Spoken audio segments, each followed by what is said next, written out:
new and existing audiences that you're building a product for or an event for, in this case the brand, they have to be involved because it's for them, it's with them. And so you can have a lot of hypotheses, but these need to be tested out. Welcome to Virtually Live by Kaltura. Every week, we'll get into the latest and greatest in marketing, and specifically event marketing, audience engagement, and brand experience. To guide us through that, we've invited event professionals and marketing leaders from various industries. In this week's episode, Kaltura's Senior Director of Product Marketing, Lilach Dahan, interviews Nadia Hitman, Simply's, formerly JoyTunes VP Brand Marketing, about how she led Simply to a successful new brand using a product development methodology coupled with an audience and community-focused mindset. Let's go!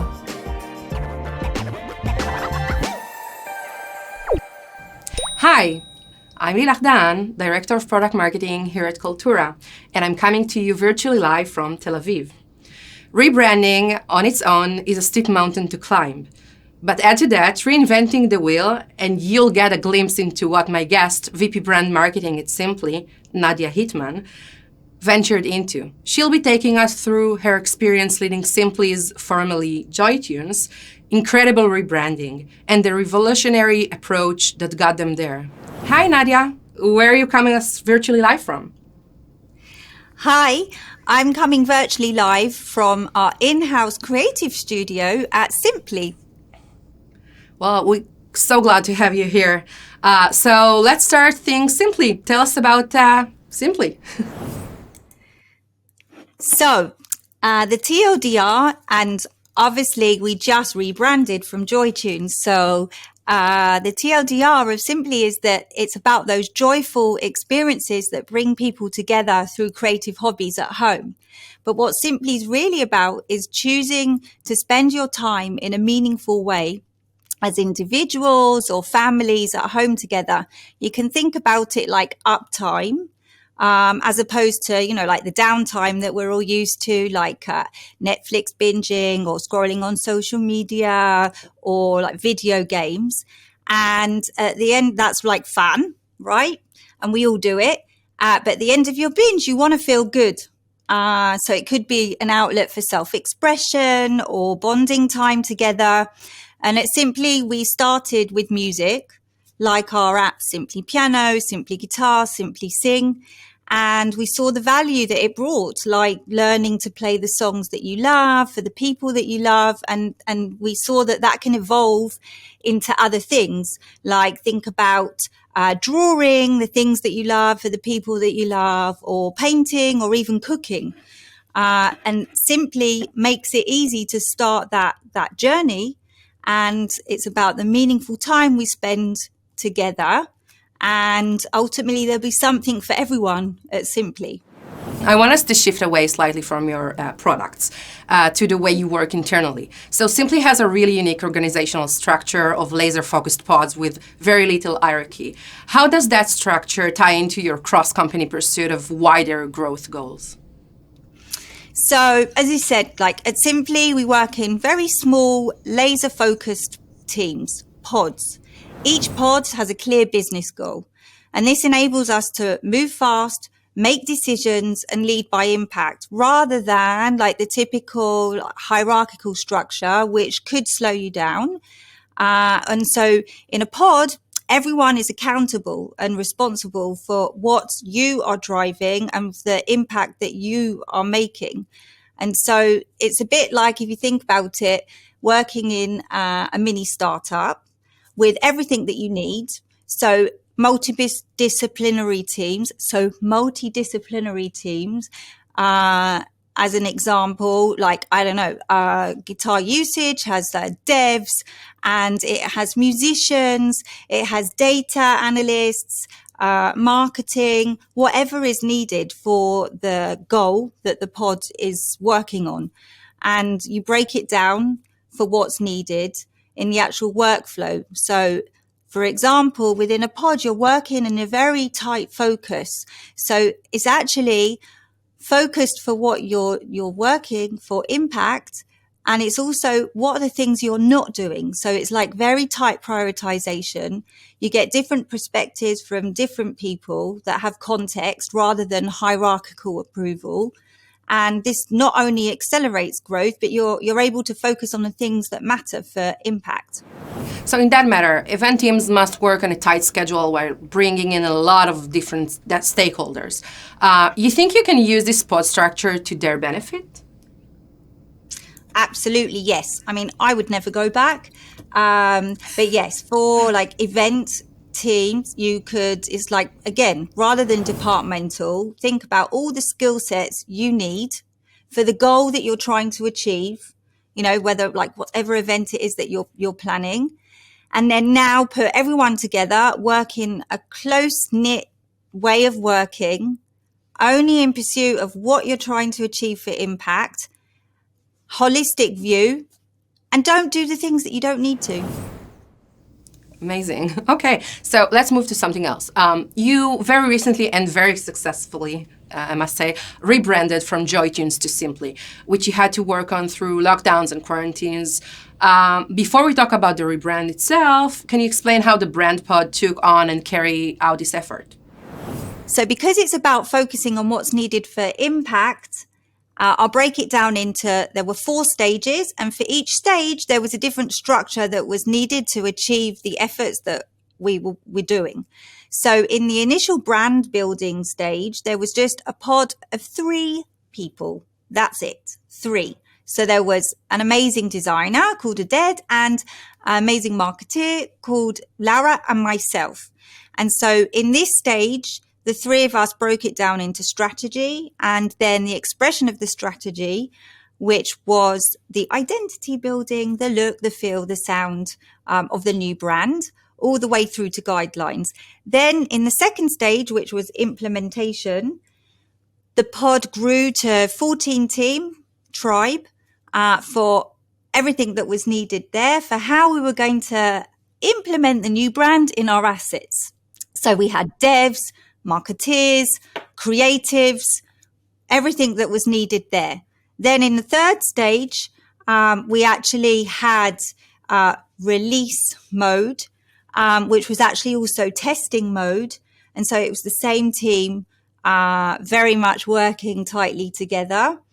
And this is also where we made the decision. It was going to be a gradual rollout and not a full-blown like global launch. And then the last stage was the actual release itself, where this was very much like working within this 14-person team. But it also, we had internal. So there were the internal team, because obviously there's this big thing going on where you're changing and evolving the identity of the company. And also for external as well, for employer branding in Israel. So there was the team that did that. So then we all came together. So how did you leverage the community during the rollout of the rebrand? So before the brand was released, we tested everything. So typically you might release the brand and it goes out into the world. Here, like we do with everything, we want to test, we want to have a gauge. And so we did it for 2 goals. One, to understand how is this new brand resonating with our audience, our community of learners, and also performance wise, what happens. So for example, in order to increase confidence before the rollout, we actually in our app stores, we tested screenshots, we tested icons, and this is obviously the new audiences that are coming in. And we did a gradual rollout with our actual products, and we tested there and then got the initial qualitative and quantitative feedback and input. And then through to the end, we then did a lot of pre-hype with our community, involving them, choosing, pictures for their profile in their app, all the way through to pre-hype work, showing them around our offices in Simply, meeting us, getting to know the new brand behind the scenes, giving them early access to get the what and how is this new brand resonating with them. Okay. Speaking more generally, what role, if any, do digital experiences play in creating or strengthening the connection between the brand and its audience? Can you share some examples from Simply? Yeah, so the way that I think about it is that the digital experiences as a product is, which in itself is a part of the brand. There's a huge connection. They need to be connected. The product itself is even part of the brand. And so, for example, we had like even our brand pillars, that what our audiences are telling us and what we're listening from them and how they connect to the product. Like two of them as an example, like joy. That's literally what we're putting out into the world. That's literally what our audiences are connecting to from the product and the brand. So you can think about it as in the product recognition driving the brand in that way. Or even another example is, the supportive environment that we spoke about before, the literal guiding step by step. This is literally in our apps. And it was connected to our audience of they were telling us this is what they are getting, that it's very, very supportive. So we put this connection and made it stronger in the new brand.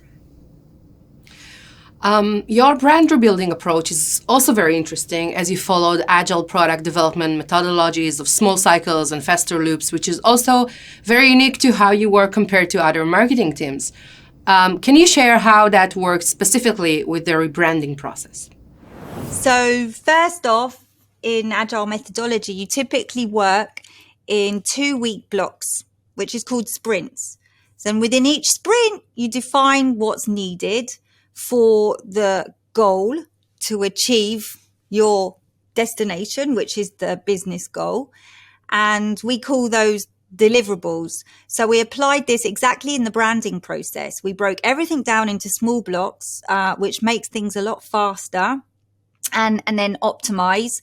And then while keeping the overall direction aligned with our branding structure. So, while keeping the overall direction aligned with our brand strategy. So when working on the brand identity, for example, we broke it down into the core elements of, the word mark, the icon, the actual symbol, the colors, the graphical elements, making sure that everything expressed the brand, but also so we're working in a very tight, prioritized way. Rather than, let's do the whole of the logo, or let's do the whole of the identity. And then you might need to go back because something, isn't aligned, it doesn't work with the strategy, or it didn't resonate with the audience, all the way to actually what we're currently doing now. We've taken this iterative product methodology, a marketing methodology way of working to the brand building. And now within our current stage, which is called story audience fit, a bit like product market fit, where you see an elevation when you've got the product fits to the audience. So here it's about the brand fitting to the audience. And so here we're even applying that agile methodology to testing, breaking out into different tests and testing things like language audience fit. Is it actually creative hobbies? Don't know. It actually might be creative skills. And so we're measuring that again, qualitatively, quantitatively, with this unique combined score, because then you'll see this elevation when you've got this fit. And that's, very much like the agile methodology. It's about breaking it down into small blocks. It's about testing, making it iterative, and with tight prioritization for the ultimate goal that you're trying to achieve.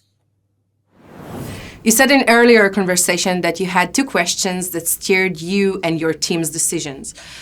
What's needed for brand impact, and does this negate your brand? Can you tell us about those 2 questions and how they came to be your guiding light? Yeah.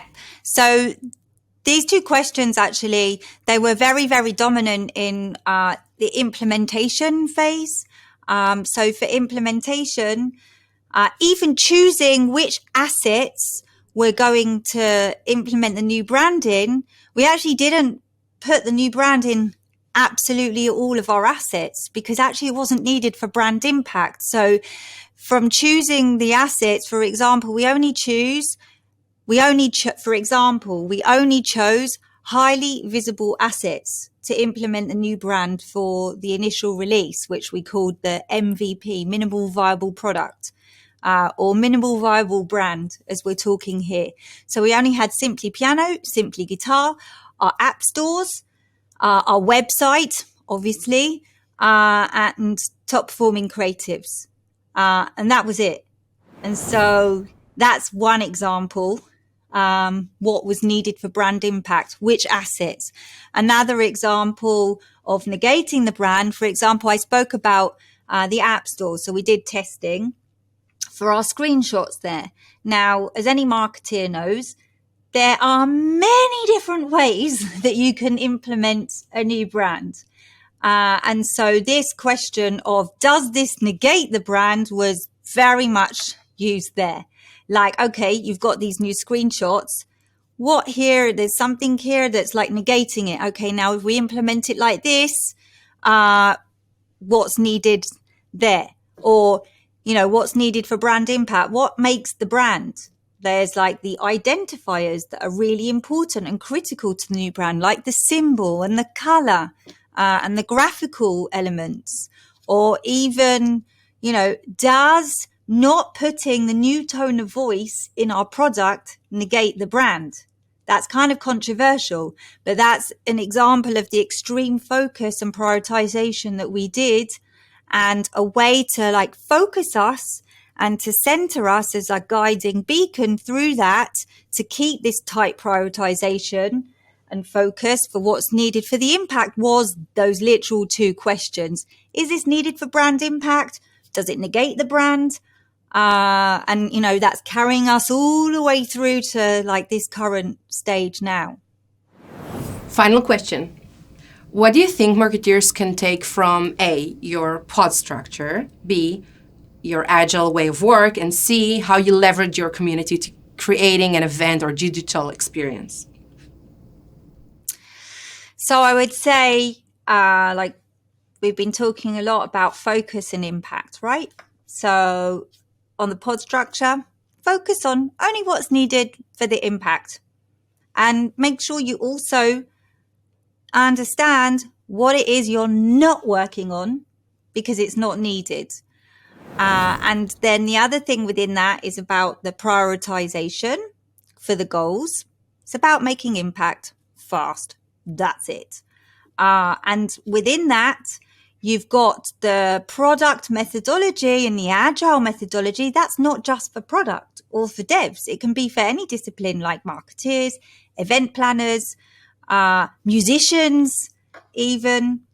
And the other part of this, the takeaway I would say is, in order to work like that, you need to have low ego. Who cares about hierarchy or typical structures? It's low ego. For example, you can seek different perspectives from people that are not from your domain. Yes, you're the domain expert, but you can get valuable input and perspective from others that have different context that are also sharp. And so you can't have an ego for that. And the other thing I would definitely say, and this is, it very much speaks about marketing. When you're creating that event or whatever part of marketing you're working on, is to involve your audience and your community. Listen to them. They will help guide you, and it will create a greater connection, belonging, and adoption, just like your own team, when it's collaborative and you're involving them.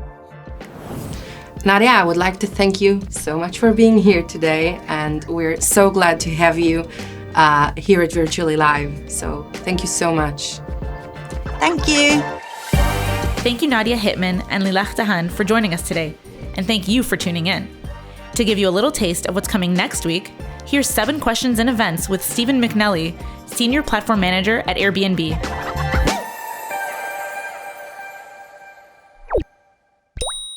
Welcome to 7 Questions in Events. 7 questions with an expert from this industry, Stephen McNally from Airbnb. No time to waste, let's go. What's the one thing you want attendees to get out of your events? I want attendees to feel connected, especially live events. Historically, I've been about bringing people closer to an experience, and now live events are becoming more and more the experience. What's your favorite way to engage with your audience? I have a feeling that I know the answer. So my favorite way to engage with an audience is in real time. If we're talking about like a video conferencing situation, it's bringing them into the physical space. If you're in person, we have this fun thing called a catch box. They're a fluffy microphone, and you can chuck them around the room like a football. Wow. Okay.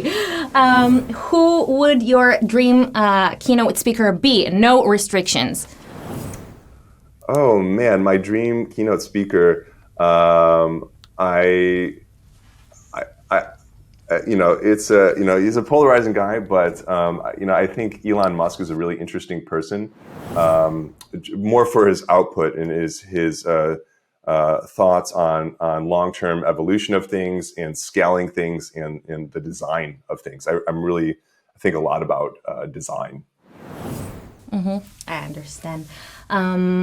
Which trend in virtual events are you most looking forward to? Let's see. The trend I'm looking forward to the most in virtual events is very, very low latency video, like second latency. But maybe not for the reason that you think, is low latency video really empowers us to create emotional connections with the viewer and allows the presenter to understand how their messages are landing. What's an event marketing pitfall people should watch out for? Oh man, well, we should always tell everyone about our events the hour before it happens. No, it's just telling people too late in the game that your event is happening, I think, is the biggest marketing pitfall. It should stop, but I keep seeing it happen again and again. Yeah, you should trust your content. People would come. What's your go-to source for personal development info in terms of events and marketing? Sure. My go-to place for personal development is I like breaking down other live events. I'll watch things like Tesla's live events, Apple's live events. LinkedIn does an amazing job with their content, and then also those educational resources from LinkedIn. There's so many great YouTube channels, and if you have a topic that you feel passionate about, try out some channels on YouTube and find people that you feel inspired by, and then add your own flavor to it. Great. And shout out another event professional. See, I think the folks over at LinkedIn are doing phenomenal things with live video. Chris Packard is helping lead that team over at LinkedIn, and they're really helping to transform the professional educational industry. Thank you. Thanks a lot. Sure. It was very interesting, and I'm sure a lot of people would enjoy this conversation to hear you and your insights.